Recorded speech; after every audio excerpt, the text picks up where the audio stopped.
I wasn't expecting that. We can all agree Phase 4 hasn't been the best phase for the MCU. And with all of that, and also the tragic passing of Chadwick Boseman, I was nervous how Wakanda Forever could live up to the first Black Panther and also come back to Marvel's formula. And they did it. Ryan Coogler and Kevin Feige were able to deliver a great movie. Ever since they reconfirmed that they were going to carry on with Wakanda Forever, I was concerned and also interested to see how they were able to have the real life passing of Chadwick Boseman, also being respectful and make it work inside the MCU. And apart from that, it felt like a continuation from the first Black Panther, from where we left off with T'Challa revealing to everyone that Wakanda have vibranium and that they're really advanced. And we get the continuation of that story. Ever since we got the first Black Panther movie, we've seen more and more vibranium in the MCU, but we haven't seen the implications of if other countries and other nations want to try and take Wakanda's vibranium, and how Wakanda would react trying to share out vibranium and also other nations trying to take their vibranium. Using vibranium and the technology around the vibranium and finding it to introduce characters that we're going to see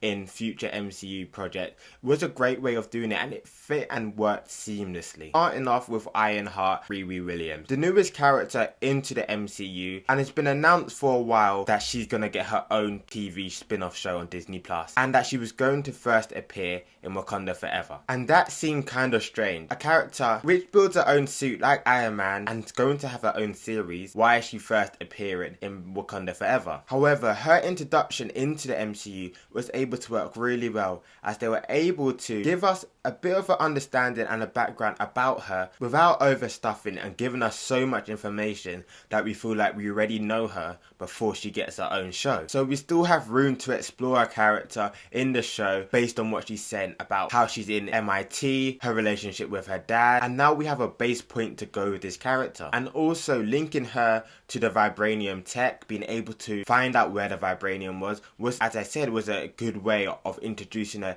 into this movie. They were able to find the balance of having Riri Williams in it, as she didn't feel she was overtaking the actual cast of Black Panther, and she didn't feel like she was just a side character and that she wasn't really important. They gave her stuff to do. They actually gave her an importance. There was an actual reason to have her in here and not shoehorn her into the movie, so we can get an introduction with her before we get her own show. Moving on into Namor, and it feels like Black Panther and Black Panther 2 were able to produce some really top tier Marvel villains. And I thought he was so good, I was starting to get angry when I thought they were going to kill him off. And what made him work so well was that he was able to be intimidating, kind, and also had a really good backstory as well. Whilst also learning why he was trying so hard to protect his people and why he wanted Riri Williams so much. Starting off with Namor, or backstory, they were able to have a really compelling backstory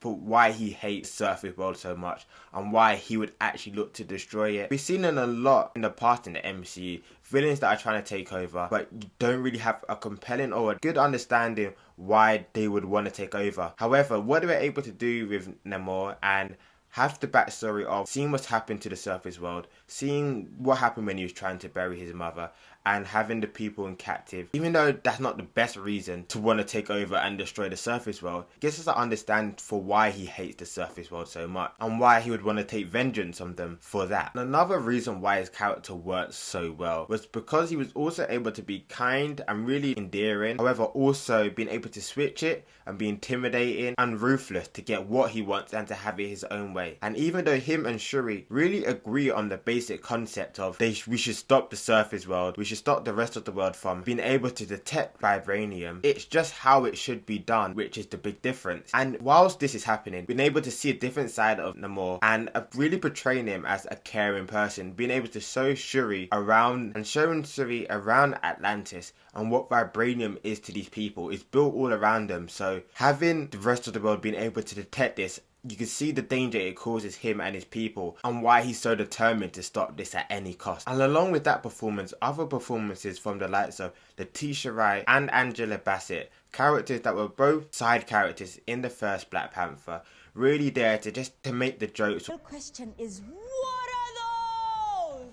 Why do you have your toes out in my lap? To have these little interactions with T'Challa and nothing else more. Having to step up now and really not having any leads and all the cast together, really stepping up and filling that together and not having one main lead. And on the performance of Angela Bassett, she was really able to portray the grieving mother and also the intimidating leader as well. As we saw at the start in the UN meeting and also when she was stripping Okoye from her rank. And you can understand her reasons for doing it. And also with Letitia Wright and Shuri as well. As I said, Shuri was the side character, just making jokes throughout the first movie. And now we have her journey from being the little sister that just knows all the tech to now being the Black Panther, and throughout that her journey of not really believing it in the traditional Wakandan way, to more accepting it, and her journey accepting T'Challa's death and also her mother's death throughout the movie. Learning to deal with the grief and the anger that she has inside and being able in the end to find a peaceful resolution. And even though overall I did like this movie, I did think there were some issues in it as well. The whole Ross plotline didn't really work for me at all, as every time we went back to it, it felt like it was unnecessary in a sense. And if you take that Ross plotline out of the movie, everything still flows fine. It felt like they wanted to have him back as he was just in the first one, and they wanted to try and shoehorn a way for him to come back by having this, he's working for the Americans but also secretly helping Wakanda. And the only bit that really saved that was having Val in it and being able to see how she's going to be able to use the situation with Wakanda for her gain in phase 5 and going onwards. As we know, she's going to be in the Thunderbolts and other MCU projects coming up, and it looks like now we're going to be seeing her trying to get vibranium, and probably that could be the plot of the Thunderbolts at this point, trying to get vibranium out of Wakanda. As she said, she would love it just for America to be the only country with vibranium. But apart from that, the whole Ross plotline didn't work. It was nice to have him in, but it didn't feel necessary. Moving on into the fight scenes, and that's the one negative from the first Black Panther. The CGI and the fights at the end with Killmonger and Chadwick Boseman were probably the weaker points of that movie, and I feel like there was an improvement for Wakanda Forever. However, I don't think it was perfect, as what worked is having two complete different sets of people fighting. As normally throughout the MCU, we have the hero and the villain and they have the same power set. However, they've changed that up with having Namor and Shuri, one water base and one land base, and that makes for an interesting fight, and which they did have, and working out how to defeat Namor. And I thought that aspect of the final fight worked well. However, the fight on the boat didn't work as well, as it felt very small. As it was only on a boat, it felt like there wasn't a lot of Wakandans, and I feel it didn't seem as massive as it should have been. As this should have been two massive nations coming together, having this fight, and it didn't seem as grand as it should have been. And then ending off with the ending that they had, focusing back on Chadwick Boseman. As we started the film focused on him, then we end the film focused on him, and the ending was a really nice touch as well, especially with the post-credit scene of revealing that T'Challa had a son, that he wanted to protect him, having grown up away from Wakanda, having his mother know, and doing everything that he can to set his son up for his death. And I'm excited to see where they go next with the Black Panther franchise, as they set it up really for Wakandans and Atlanteans to go against the rest of the surface world, and also with having T'Challa's son could set up a young Avengers as well. So let me know your thoughts on Wakanda Forever down in the comments below. Did you like it? Was it not as good? Or did you hate the movie? Let me know down in the comments.